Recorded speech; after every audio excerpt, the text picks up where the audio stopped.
Alrighty, my loves. Myth number 3. He's abusive because he feels so strongly about me. I'm sorry I'm laughing. I'm just every time every time I read this book, I just get so excited. I guess I'm just excited to be getting more inside knowledge into something that I thought was going to be a mystery for the rest of my life and is going to control me for the rest of my life and be a problem for me forever, that I was just doomed with these kinds of relationships and that all the good men are taken, and that the only way I'm ever going to find a good man is if somehow a good man's wife died and we met. It's crazy, I know. It's just I'm just so thankful for all of these things having found me, having found, my goodness. All these things having found me and directing me on a new path, a path that may not be well known, and it might be a bit rough and patchy and like windy and uphill and downhill and rocks, and but it's there and it exists, and we just have to we just have to know what to look out for, and having books like these and men like these are able to help us and guide us and tell us better so that we can do better. Like, once we know better, it's only once we know better that we can do better. So I just want to spread this to as many people as possible so that we all may know better and help guide each other, help just support each other and to look out for one another and to speak up more and not be so afraid. Anyway, myth number 3. He's abusive because he feels so strongly about me.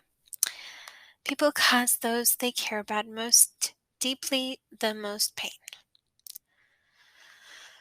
Excuses along these lines crop up frequently in my groups for abusive men.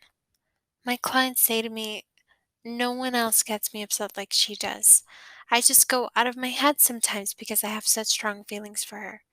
The things she does really hurt me, and nobody else can get under my skin like that."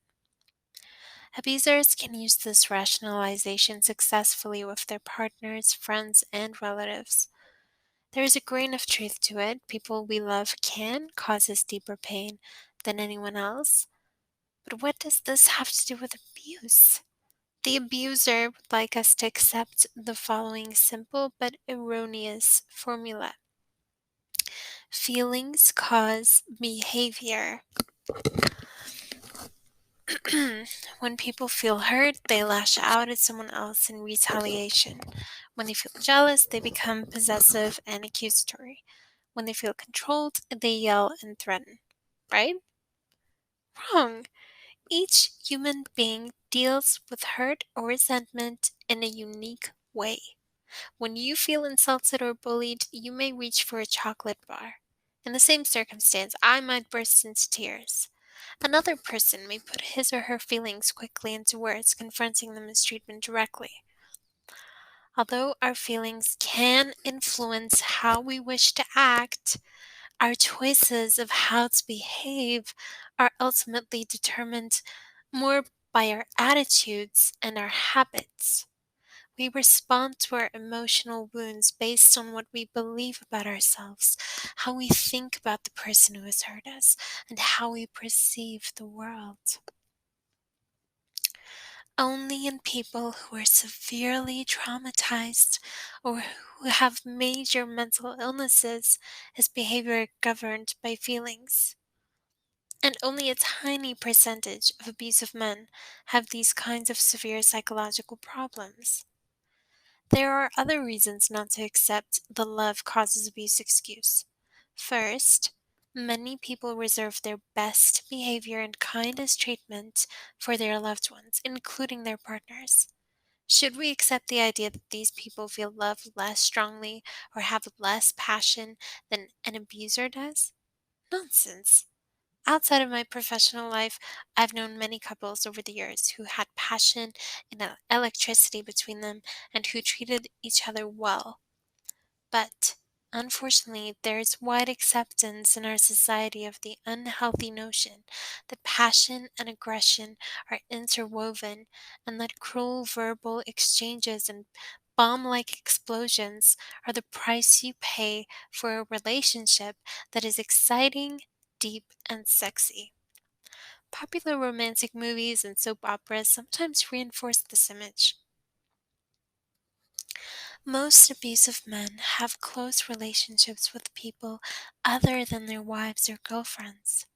My clients may feel deep fondness for one or both of their parents, a sibling, a dear friend, an aunt or uncle. Do they abuse their other loved ones? Rarely.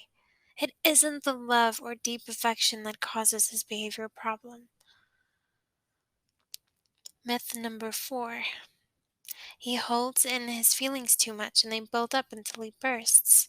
He needs to get in touch with his emotions and learn to express them to prevent those explosive episodes. My colleagues and I refer to this belief as the boiler theory of men. The idea is that a person can only tolerate so much accumulated pain and frustration. If it doesn't get vented periodically, kind of like a pressure cooker, then there is bound to be a serious accident. This myth has the ring of truth to it because we're all aware of how many men keep too much emotion pent up inside. Since most abusers are male, it seems to add up.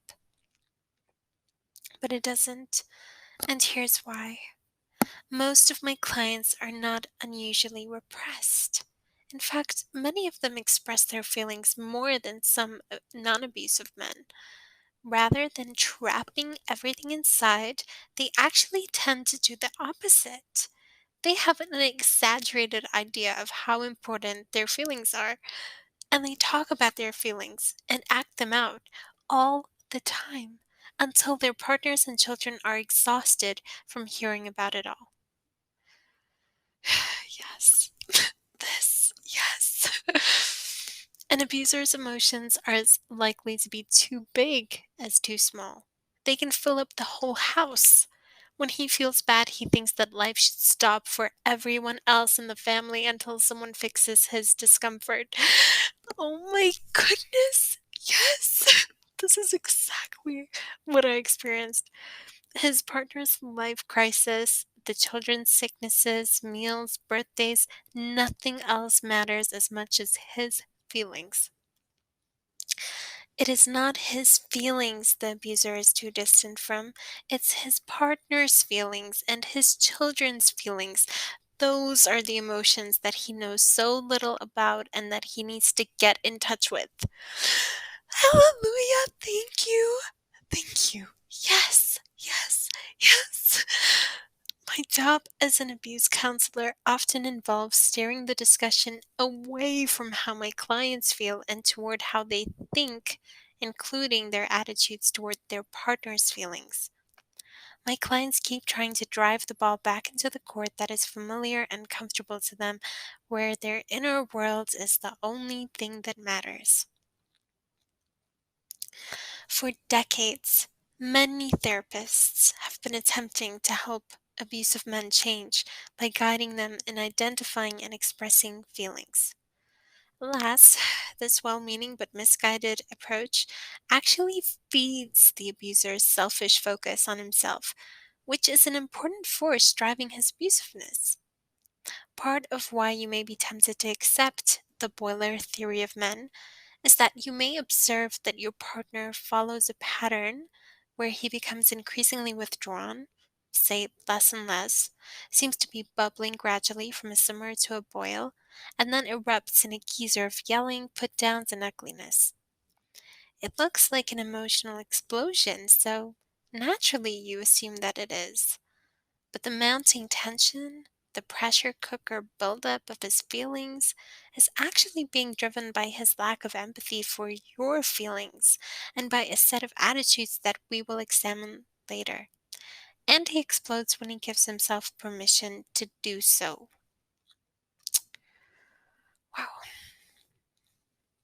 Myth number 5. He has a violent, explosive personality. He needs to learn to be less aggressive. Does your partner usually get along reasonably well with everyone else except you? Is it unusual for him to verbally abuse other people or to get in physical fights with men? If he does get aggressive with men, is it usually related somehow to you? For example, getting up in the face of a man who he thinks is checking you out? The great majority of abusive men are fairly calm and reasonable in most of their dealings that are unrelated to their partners. In fact, the partners of my clients constantly complain to me, how come he can be so nice to everyone else, but he has to treat me like dirt? If a man's problem were that he had an aggressive personality, he wouldn't be able to reserve that side of himself just for you. Many therapists have attempted over the years to lead abusive men toward their more sensitive, vulnerable side. But the sad reality is that plenty of gentle, sensitive men are viciously and sometimes violently abusive to their female partners. The two sided nature of abusers is a central aspect of the mystery. The societal stereotype of the abuser as a relatively uneducated, blue collar male adds to the confusion. The faulty equation goes abusive equals muscle bound caveman, which in turn equals lower class. In addition to the fact that this image is an unfair stereotype of working class men, it also overlooks the fact that a professional or college educated man has roughly the same likelihood of abusing women as anyone else. A successful business person, a college professor, or a sailing instructor may be less likely to adopt a tough guy image with tattoos all over his body, but still may well be a nightmare partner. Class and racial stereotypes permit the more privileged members of society to duck the problem of abuse by pretending that it's someone else's problem. Their thinking goes, it's those construction worker guys who never went to college. It's those Latinos, it's those street toughs. They're the abusers. Our town, our neighborhood isn't like that. We're not macho men here. But women who live with abuse know that abusers come in all styles and from all backgrounds. Sometimes the more educated an abuser, the more knots he knows how to tie in a woman's brain, the better he is at getting her to blame herself, and the slicker is his ability to persuade other people that she is crazy. The more socially powerful an abuser, the more powerful his abuse can be, and the more difficult it can be to escape. Two of my early clients were Harvard professors. Some women are attracted to the tough guy image and some can't stand it. Take your pick. There are ways to tell whether a man is likely to turn abusive, as we will see in chapter 5. But his gentle or macho personality style is not one of them. But do beware of one thing. If a man routinely intimidates people, watch out.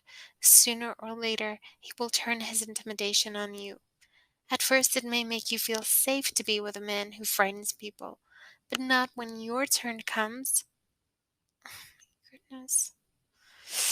Intimidation. Got it. Okay.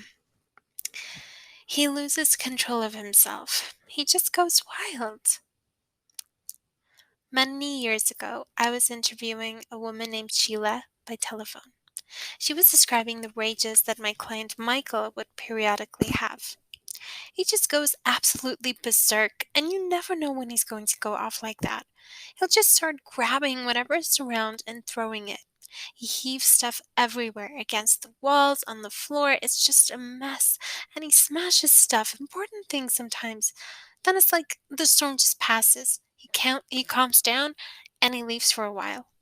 Later, he seems kind of ashamed of himself. I asked Sheila 2 questions. The first was, when things got broken, were they Michael's or hers? Or things that belonged to both of them?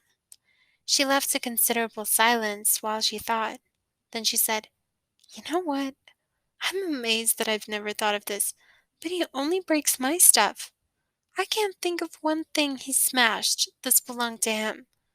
Next, I asked her who cleans up the mess. She answered that she does.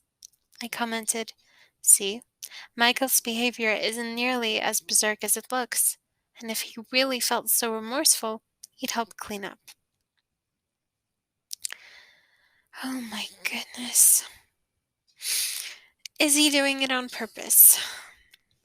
When a client of mine tells me that he became abusive because he lost control of himself, I ask him why he didn't do something even worse. For example, I might say, "You called her a effing whore. You grabbed the phone out of her hand and whipped it across the room, and then you gave her a shove and she fell down. There she was at your feet, where it would have been easy to kick her in the head.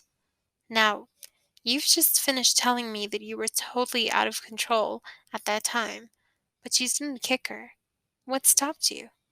And the client can always give me a reason.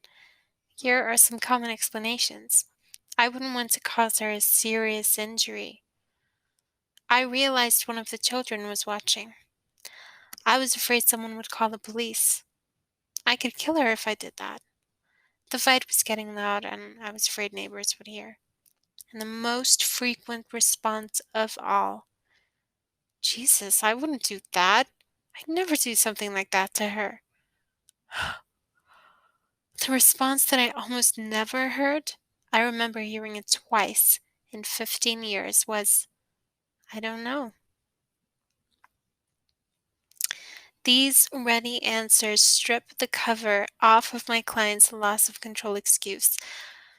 While a man is on an abusive rampage, verbally or physically, his mind maintains awareness of a number of questions. Am I doing something that other people could find out about, so it could make me look bad? Am I doing anything that could get me in legal trouble? Could I get hurt myself? Am I doing anything that I myself consider too cruel, gross, or violent? A critical insight seeped into me from working with my first few dozen clients. An abuser almost never does anything that he himself considers morally unacceptable.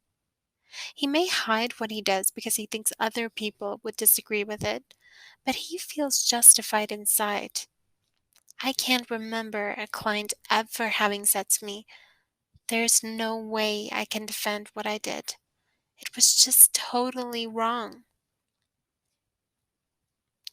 He invariably has a reason that he considers good enough.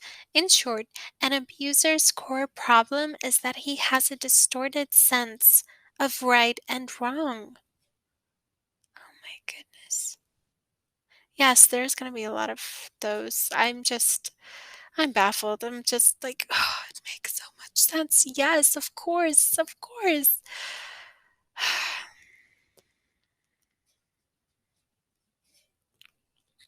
I sometimes ask my clients the following question: how many of you have ever felt angry enough at your mother to get the urge to call her a bee?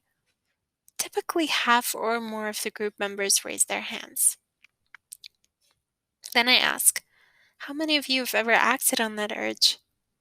All the hands fly down, and the men cast appalled gazes on me as if I just asked whether they sell drugs outside elementary schools. So then I ask, well, why haven't you? The same answer shoots out from the men each time I do this exercise. "You can't treat your mother like that, no matter how angry you are. You just don't do that." The unspoken remainder of this statement, which we can fill in for my clients, is, "But you can treat your wife or girlfriend like that as long as you have a good enough reason. That's different." In other words, the abuser's problem lies above all in his belief that controlling or abusing his female partner is justifiable.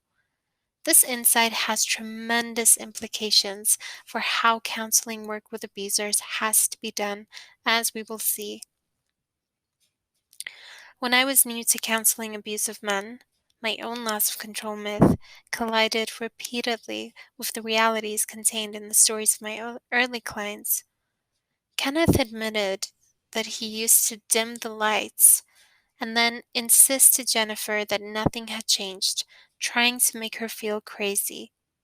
He also stands out in my mind for his outspoken criticisms of his groupmates for their insensitivity toward their partners, despite his own actions. Holy moly. James told me that he sometimes would hide something his partner was looking for, such as her pocketbook or car keys, wait for her to become frantic and frustrated looking for it, and then put it back out in plain view and insist that it had been there all along. Mario measured the distance from his house to the supermarket, and when his wife reported going out to shop during the day, he checked the odometer of her car to make sure she hadn't gone anywhere else. One year, my colleagues David and Carol were preparing a skit on abuse for a conference, and they decided to perform a rehearsal for their abuser group. Afterward, the group members rapid-fired their suggestions for improving the skit, directing them mostly at David. No, you don't make excuses for why you're home late. That puts you on the defensive. You've got to turn it around on her. Tell her you know she's cheating on you. You're staying too far away from her, David. Take a couple of steps toward her so she'll know that you mean business. You're letting her say too much. You've got to cut her off and stick to your points. The counselors were struck by how aware the clients were of the kinds of tactics they use and why they use them. In the excitement of giving feedback on the skit, the men let down their facade as out-of-control abuser who doesn't realize what he's doing. As we review the stories of my clients throughout this book, you will observe over and over the degree of consciousness that goes into their cruel and controlling actions. At the same time, I don't want to make abusive men sound evil. They don't calculate and plan out every move they make, though they use forethought more often than you'd expect. It isn't that each time an abuser sweeps a pile of newspapers onto the floor or throws a cup against the wall, he has determined ahead of time to take that course. For a more accurate model, think of an abuser as an acrobat in a circus ring who does go wild to some extent, but who never forgets where the limits are.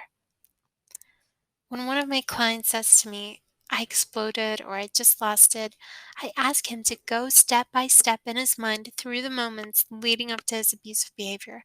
I ask, did you really just explode?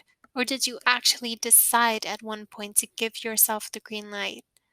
Wasn't there a moment when you decided you had had enough or you weren't going to take it anymore, and at that instant you gave yourself permission, setting yourself free to do what you felt like doing? Then I see a flicker of recognition cross my client's eyes, and usually he admits that there is indeed a moment at which he turns himself loose to begin the horror show. Even the physically violent abuser shows self-control. The moment police pull up in front of the house, for example, he usually calms down immediately, and when the officers enter, he speaks to them in a friendly and reasonable tone. Police almost never find a fight in progress by the time they get in the door. T, a physical batterer who now counsels other men, describes in a training video how he'd snap out of his rage when the police pulled up in front of the house and would sweet talk the police, telling them what she had done. Then they'd look at her and she'd be the one who was totally out of control because I just degraded her and put her in fear. I'd say to the police, see, it isn't me. T managed to escape arrest repeatedly with his calm demeanor and claims of self-defense.